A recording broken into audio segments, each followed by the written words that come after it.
এখানে আমি বেশ কিছুটা পাবদা মাছ নিয়ে নিয়েছি। তবে আজকে পাবদা মাছেরই একটা রেসিপি আমি করে দেখাবো। পাবদা মাছ না ভেজে এভাবে রান্না করলে যে এত টেস্টি হয় সেটা আমি আগে কখনো জানতাম না।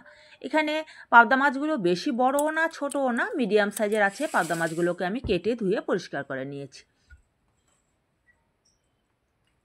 এবারে মাছগুলোকে আমি একটা বাটিতে তুলে নিচ্ছি। এই বাটিটাতেই আমার মাখাতে সুবিধে হবে বলে আমি বাটির মধ্যে তুলে নিলাম। আর পাবদা মাছ আমরা এইভাবেই কাটি। দেখুন মাছটা কিন্তু দেখতে পুরো আস্ত একটা মাছ মনে হচ্ছে, কারণ পাবদা মাছটা আমরা পেটের মধ্যে কেটে দিই না। পেটের মধ্যে কাটলে কি হয়, মাছের মাথাটা একদম আলাদা হয়ে যায়।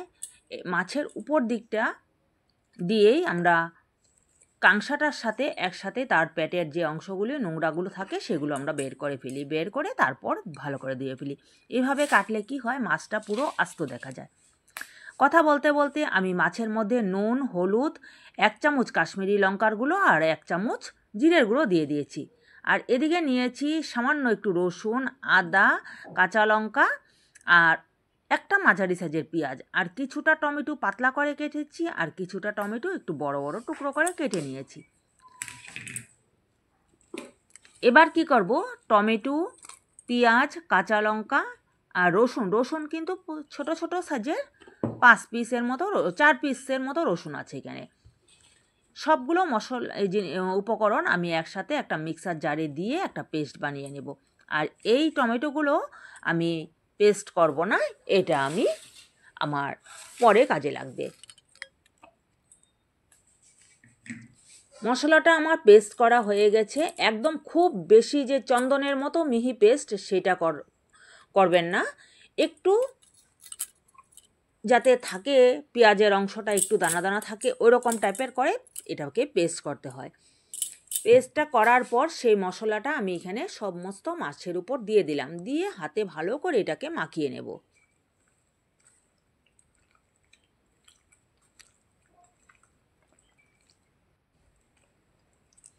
মাছের মধ্যে মশলাটা আমার খুব সুন্দর করে মাখানো হয়ে গেছে। এবার আমি এটাকে কিছুক্ষণের জন্য রেখে দেব। কিছুক্ষণ রেখে দিলে কি হয়, মাছের ভিতরে নুন মশলাটা খুব সুন্দরভাবে ঢুকে যায়। এবার এদিকে আমি একটা কড়াই বসিয়ে দিয়ে দিলাম সর্ষের তেল। রান্নাটা আমি সর্ষের তেলে করব। আর এই রান্নাটা করার জন্য এমন কোনো বেশি তেল লাগে না। তেলটা গরম হয়ে যাওয়ার পর আমি দিয়ে দিলাম এখানে কালো জিরে ফোড়ন।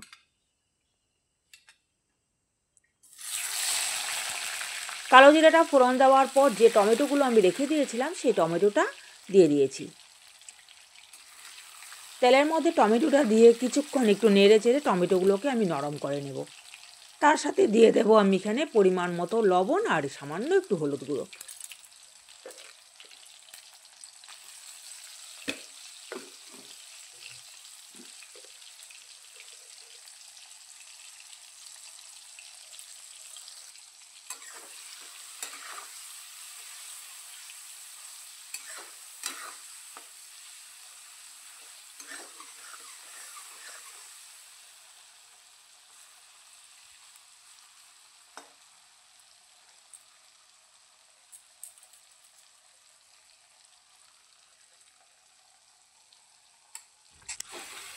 টমেটোটা কিছুক্ষণ নেড়ে চেড়ে নেওয়ার পর টমেটোগুলো নরম হয়ে গেছে। এবার আমি আগে থেকে মাখিয়ে রাখা যে মাছগুলো সেই মাছগুলো এখানে আমি দিয়ে দিলাম।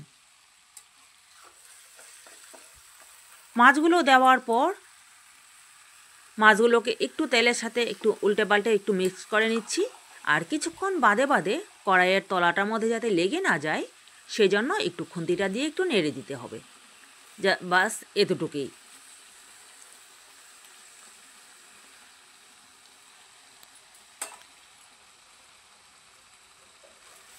তারপর কি করবেন, আপনারা 2 হাত দিয়ে ধরে পারলে এই কড়াইটাকে একটু নাড়িয়ে দেবেন, তাতেই মাছগুলো সুন্দর মিক্সড হয়ে যাবে। কিছুক্ষণ পর পর আমি এটাকে দুবারের মতো আমি নিচটা দিয়ে একটু নেড়ে দিয়েছিলাম।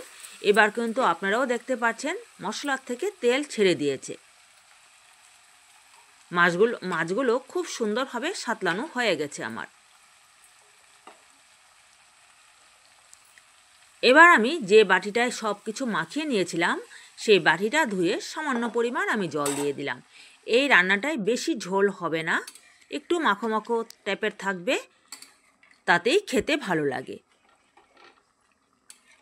এই যে ঝোলটা দেওয়ার পরও কিন্তু আমি কড়াইয়ের নিচটাতেই আমি একটু নেড়ে দিচ্ছি যাতে নিচে লেগে না যায়। এবার জলটা দেওয়ার পর অটোমেটিক যদি নিচের মধ্যে লেগেও যায় তবে এটা খুলে যাবে। এইভাবে একটু সময় নেড়ে চেড়ে দেখুন খুব সুন্দরভাবে আমার মাছগুলোও কিন্তু সেদ্ধ হয়ে গেছে। গ্যাসের আঁচটা একটু লো করে দিয়ে কিছুক্ষণ মাছগুলোকে সেদ্ধ করে নিতে হবে। আর পাবদা মাছ বেশিক্ষণ সময় লাগে না সেদ্ধ করতে, পাবদা মাছ খুবই নরম মাছ একটা। এবার নামিয়ে ফেলবো। নামানোর আগে আমি দিয়ে দিলাম কিছুটা কুচনো ধনেপাতা। তবে একবার হলেও এভাবে রান্না করে খেয়ে দেখবেন পাবদা মাছের এই রেসিপিটা। এভাবে আমাদের মা বানাতো, আমি আমার মায়ের থেকে শেখা এইভাবে রান্নাটা। মা কী করতো, আরও ঝোলটা আরও কম দিত, একদম মাছের গায়ে যাতে লেগে থাকে সেই পরিমাণ মতো ঝোল দিত। কিন্তু আমাদের তো আবার বাচ্চাদের ঘর, একটু ঝোলটা না হলে ওরা খেতে পারে না, সেই হিসাবে দেওয়া। আমার মা যে বানাতো একদম মাছের গায়েই খালি সামান্য পরিমাণ একটু ঝোল লেগে থাকতো, আর বেশি দিত না। তবে আপনারা চাইলে ঝোলটা আরও একটু কমিয়েও দিতে পারেন। তবে অনুরোধ করছি একবার হলেও এভাবে বানিয়ে খেয়ে দেখবেন, খুবই ভালো লাগে খেতে। তবে আজকের ভিডিওটা আমি এখানেই শেষ করছি। আবারও নিয়ে আসবো অন্য কোনো দিন অন্যরকম রান্নার রেসিপির সাথে।